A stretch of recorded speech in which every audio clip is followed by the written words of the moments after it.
Assalamualaikum warahmatullahi wabarakatuh. Anak-anakku yang berbahagia, pada kesempatan ini Bapak ingin menyampaikan materi lanjutan kemarin dari hidrografi.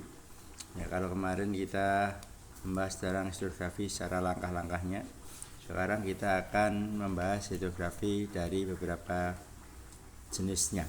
Ya. Oke, baik, kita mulai. Ya.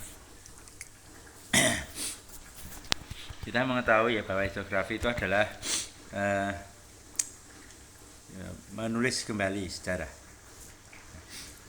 Untuk kali ini tujuan kita dalam belajar adalah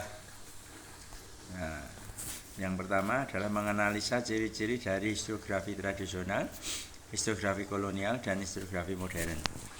Nah, di sini kerja otak ya. Berarti kamu saya ajak untuk berpikir ya, untuk menganalisa ciri-ciri dari hidrografi tersebut. Jadi kerja otak. Kemudian yang kedua adalah menyajikan hasil kajian ciri-ciri tradisional. Ciri-ciri hidrografi tradisional. Kemudian menyajikan hasil kajian dari ciri-ciri hidrografi kolonial dan menyajikan hasil kajian ciri-ciri hidrografi modern dalam bentuk tulisan. Ya, ini pertama tulisan dan atau media yang lain. Kamu bisa membuat secara PowerPoint, atau kamu bisa membuat drama satu babak di dalam misalnya konten di YouTube, boleh ya, tinggal pilih. Nah, ini berarti keterampilan. Makanya dalam keterampilan ini kami guru meminta kamu nanti menyajikan.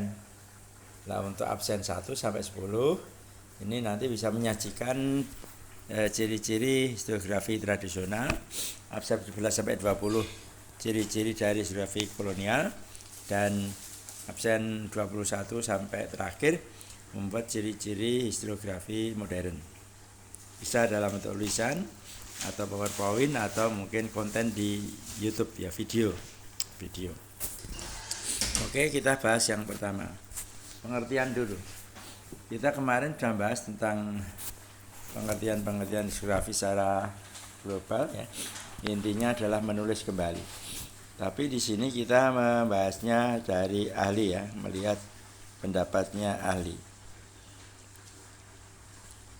Sebentar, saya hentikan sementara.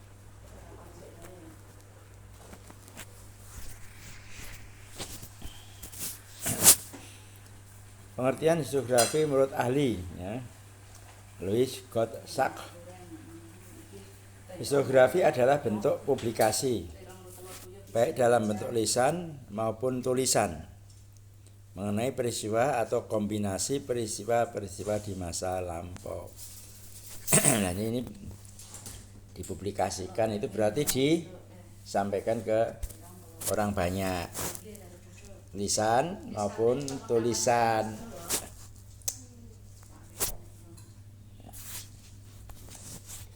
Pengertian kedua adalah 1. Hasil karya dalam bentuk tulisan atau lisan mengenai sejarah. Nah, ini keterampilan ya. Jadi nanti tugas kamu di sini hasil karya kamu bisa tulisan atau lisan. Nah, lisan itu bisa video nggih.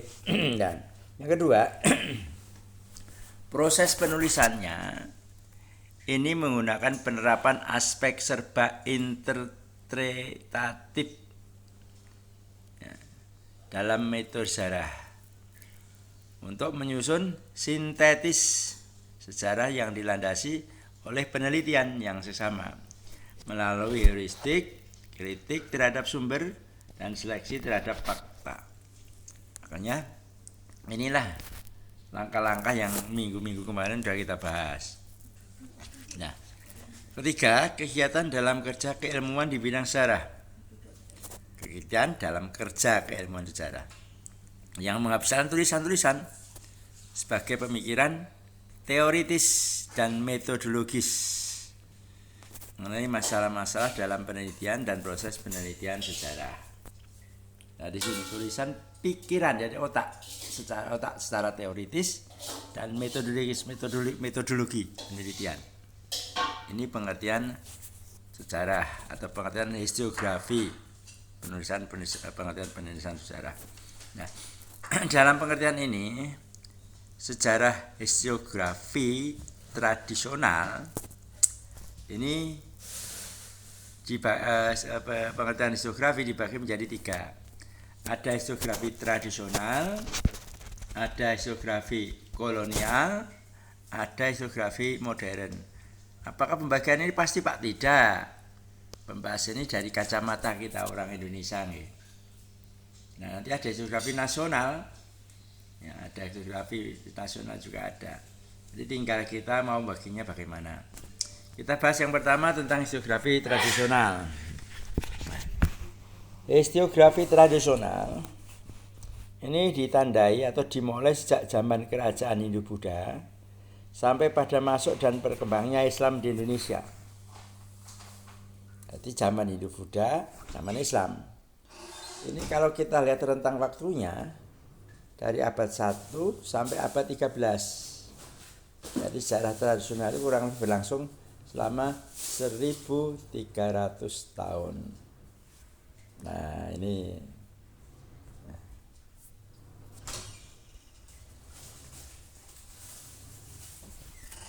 jadi masa historiografi tradisional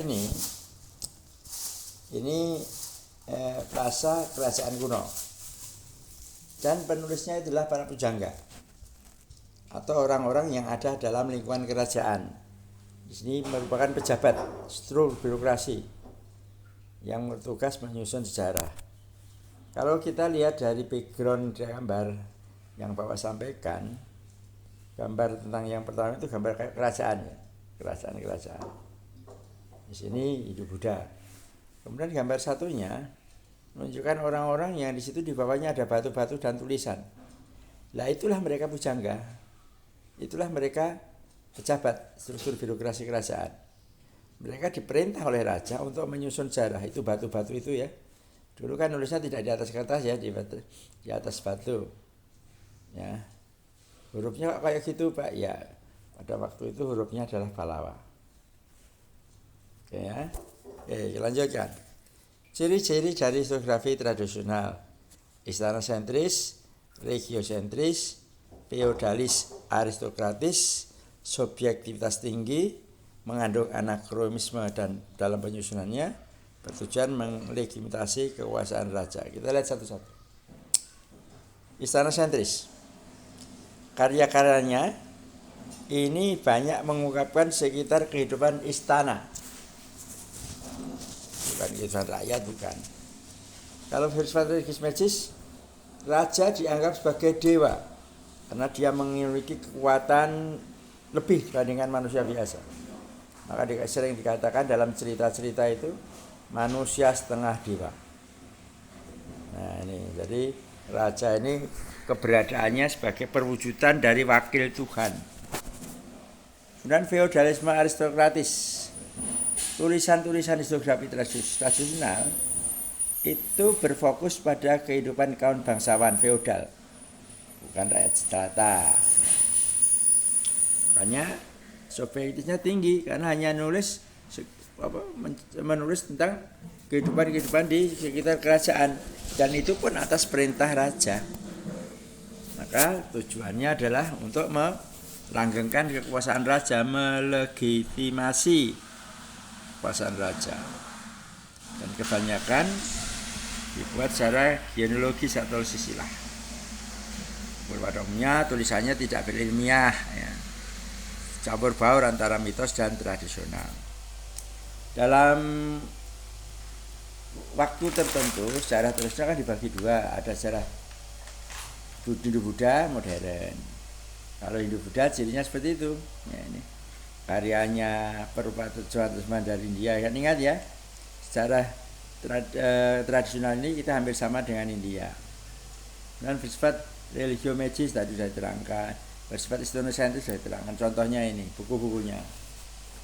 Ya, ada Babat Pasundan, ada Babat Pariangan, Babat Tanah Jawa dan sebagainya. Dan ini buku bagus. Bapak pernah membaca buku Negara Kertagama tapi dalam bentuk komik. Dan Bapak Parahyangan juga dalam bentuk komik. Jadi gambar-gambar udah ada tulisan-tulisan itu. Itu silakan dicari, dibaca, bagus Pak itu. Ya. Kemudian yang masa Islam itu cirinya mengandung unsur mitos.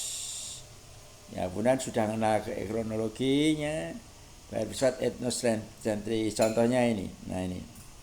Ada Babat Cirebon pada masa Islam, Babat Banten masa Islam, Babat Diponegoro, Babat Demak dan sebagainya. Ini juga bagus, silahkan dibaca ya. Nah inilah anak-anakku tentang ciri-ciri dari historiografi modern. Nah, yang kita pelajari ini ada dalam ya, ruang guru. Nah, silahkan nanti dibuka ruang guru yang judulnya memahami 3 jenis historiografi dalam sejarah. Nanti silahkan dibuka, dibaca-baca supaya lebih jelas ya. Oke, pada kesempatan ini hanya ini yang Bapak sampaikan. Moga-moga bisa dipahami, yang ada manfaatnya. Terima kasih. Assalamualaikum warahmatullahi wabarakatuh.